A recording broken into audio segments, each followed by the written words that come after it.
Muy buenos días, estimado profesor, estimados compañeros. Hoy vamos a hablar de la extinción de la obligación tributaria. Entre los tipos de extinción de la obligación tributaria tenemos el pago, tenemos la compensación, la confusión, la condonación o remisión y la prescripción. Vamos a hablar del pago. El pago es el primer medio de extinción de la obligación tributaria. Es el cumplimiento de la prestación por medio de la entrega de una suma de dinero establecida en la obligación tributaria. Obligados al pago de los tributos. Son obligados los contribuyentes que así lo haya señalado la ley en su hecho generador. También puede existir la posibilidad de que un tercero pague la deuda del sujeto pasivo. A esto se le conoce como subrogación. ¿Cuáles son las consecuencias de la subrogación? El tercero que paga la obligación tributaria adquirida por el deudor con la administración tributaria tiene el derecho de hacerse reembolsar por el deudor, por lo cual, para sentirse más garantizado en su acción de reembolso, quiere ser subrogado en todos los derechos del acreedor. Ahora vamos a hablar de los aplazamientos y fraccionamientos. El fraccionamiento supone un aplazamiento con el fin de realizar el pago en varios plazos, lo que obliga a realizar pagos parciales. El aplazamiento, por otro lado, presume dejar para fechas posteriores a la inicialmente pactada la realización del pago.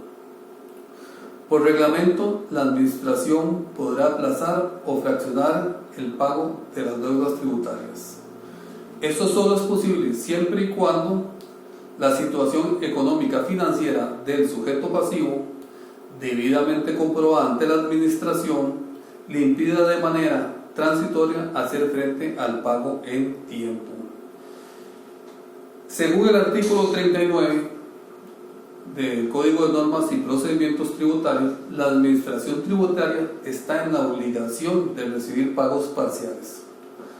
La administración puede negociar arreglos de pago con el sujeto pasivo y fraccionar los pagos.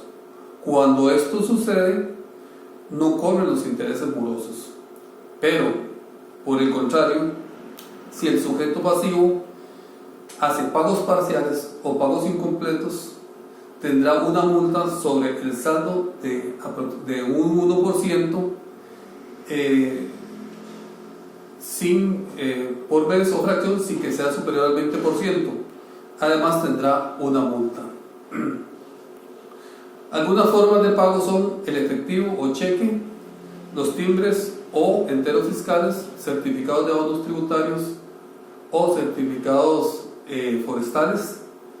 Y estos pagos deben de realizarse dentro del plazo que fije la ley o dentro de los 15 días hábiles siguientes a la fecha en que ocurra el hecho generador. Cuando se paga una obligación tributaria de manera indebida, existen dos opciones. Una es solicitar una compensación y la otra devolución.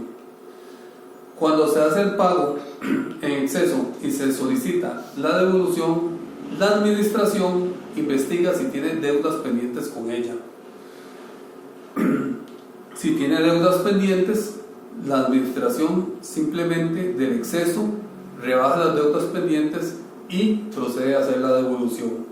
A esto de que la administración se tome esa atribución se le llama compensación de oficio. Además, se devuelve el dinero con intereses cuando es la administración la que comete el error o induce al error al contribuyente, y no se devuelve con intereses cuando es el sujeto el sujeto pasivo por su propia culpa quien paga en exceso. El plazo para solicitar devolución o compensación prescribe a los 4 años. A partir del día siguiente a la fecha en que se efectuó el pago o desde la fecha que presentó la declaración jurada.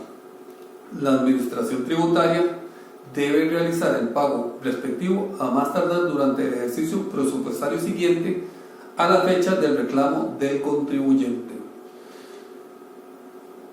Por último, vamos a ver dentro de los pagos la imputación de pagos. Esto es cuando los contribuyentes deben determinar cuál deuda quieren pagar primero, pero si no lo hacen, la administración tributaria imputa la deuda más antigua que tiene el sujeto pasivo con la administración. Ahora vamos a hablar de la compensación. La compensación es un medio de extinción en el cual el contribuyente tiene saldos a favor, sea por pagos en exceso o por montos concedidos en la ley. El contribuyente que tenga a su favor créditos en efectivo no embargado o prescrito por concepto de tributos podrá solicitar que se le compensen con deudas tributarias de igual naturaleza y determinadas por él y no pagadas, siempre en la misma administración tributaria que corresponde. Existen dos tipos de compensación: la compensación de oficio, que significa que cuando el deudor paga en exceso, la administración tiene la potestad de investigar si tiene deudas pendientes y si tiene deudas pendientes, rebajarlas del exceso que pagó. Eso se llama compensación por oficio. El otro tipo de compensación es cuando el sujeto pasivo que dio más de dinero utiliza esa deuda contraída con la misma administración para pagar los saldos pendientes. El tiempo que se necesita para solicitar la compensación o devolución de saldos es de 4 años de fecha a fecha al día siguiente.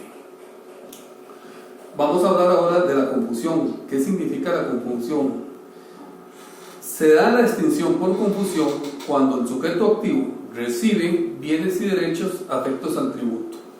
Por lo tanto, el sujeto activo es al mismo tiempo el sujeto pasivo, lo que significa que el sujeto activo no puede deberse a sí mismo, por lo tanto se da de extinción por confusión. Vamos a hablar de la condonación o remisión.